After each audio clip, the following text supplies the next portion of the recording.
In this video, we're going to explore the most compelling reasons why you should side with the Institute in Fallout 4. So buckle up, grab some iced coffee, and let's journey into the Commonwealth. Couple of sources saying that you were the one leading the Institute attack on the Prydwen. So, you want to tell me why you did it? Why you sided with those boogeymen? Before we make our case for siding with the Institute, we gotta address the elephant in the room.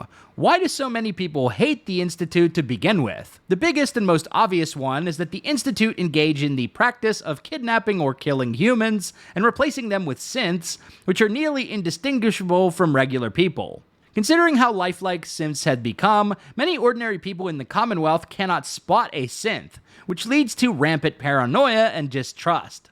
How do you know if your beloved brother, husband, or daughter hasn't been killed and replaced? The existence of synths and the widespread knowledge that the Institute kills or replaces people with them on a somewhat regular basis even leads to people doubting their own past. Take Kasumi Nakano. She is by all accounts human, and yet she gets the idea in her head that she's actually a synth, even to the point of running away from home to join a synth colony in Far Harbor. So for regular Commonwealth folk, the word on the street is, all my homies hate the Institute.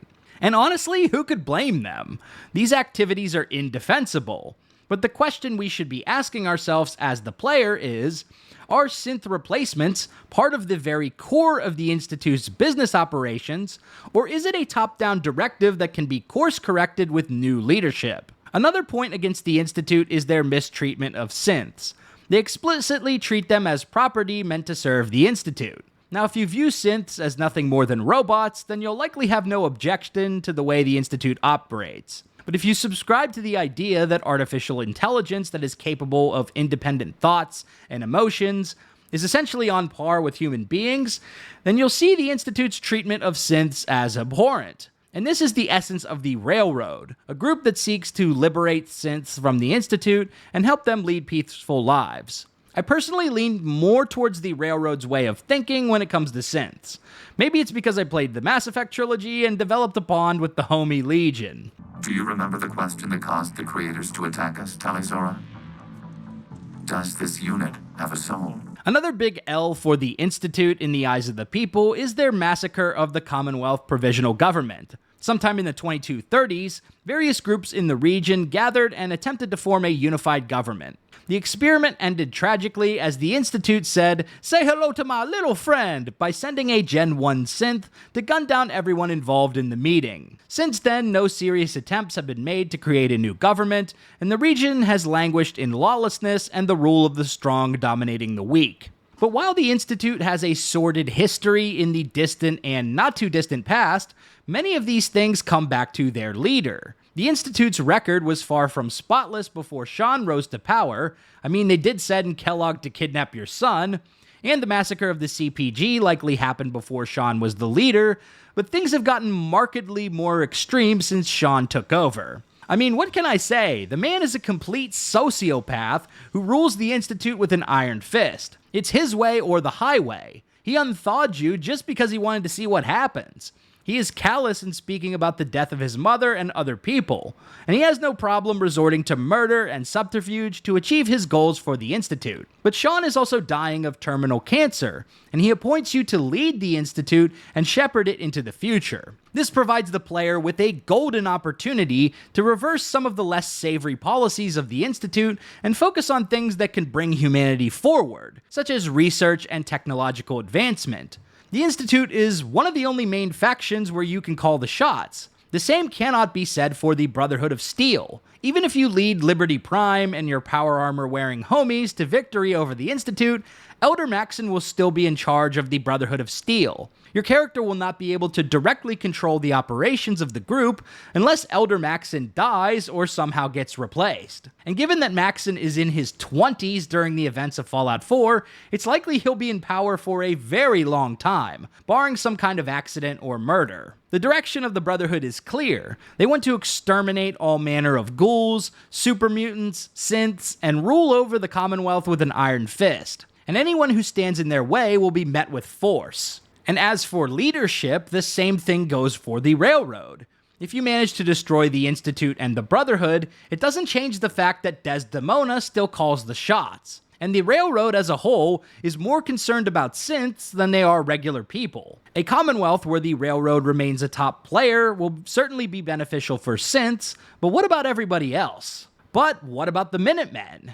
The Minutemen certainly seem to have the most noble goal out of all the major groups in this game. Set up a network of settlements that communicate and provide mutual protection and trade. It's definitely a good thing that the sole survivor can expand on too as the general of the Minutemen. But there's just one problem. And I don't just mean Preston Garvey. What the Minutemen really lack is a longer-term vision for the future.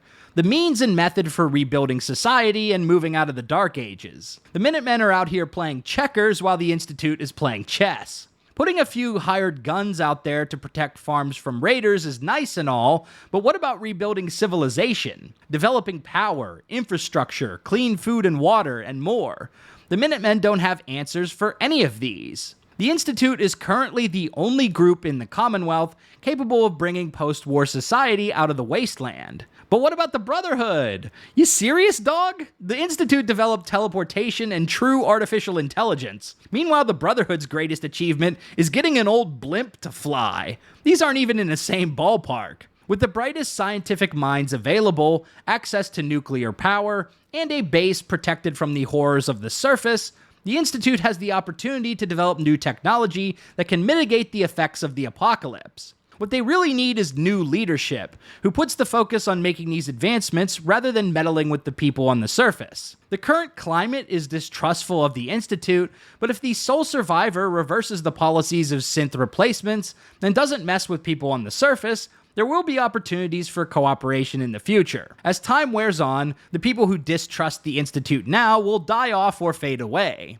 Of course, events like the Broken Mask incident and the massacre of the CPG in more recent memory have led to people hating the Institute, but a lot of the more recent policies can be tied back to Sean's leadership. With Sean out of the way, perhaps the Institute could even collaborate with groups like the Minutemen and begin to build a better future, assuming they stop killing and replacing people with synths, that is. There are no perfect solutions in a post-apocalyptic wasteland, but the Institute provides the brightest hope for rebuilding civilization in the Commonwealth. They have the most advanced technology, a base isolated from the radiation of the surface, and brilliant scientific minds to direct their future projects. All they need is a new director to help take the group in a better direction. A more charismatic and socially apt director who can counterbalance the hyper-autism and sociopathy of some of the scientists in the Institute. A salt-of-the-earth man of the people to show the Institute a better way.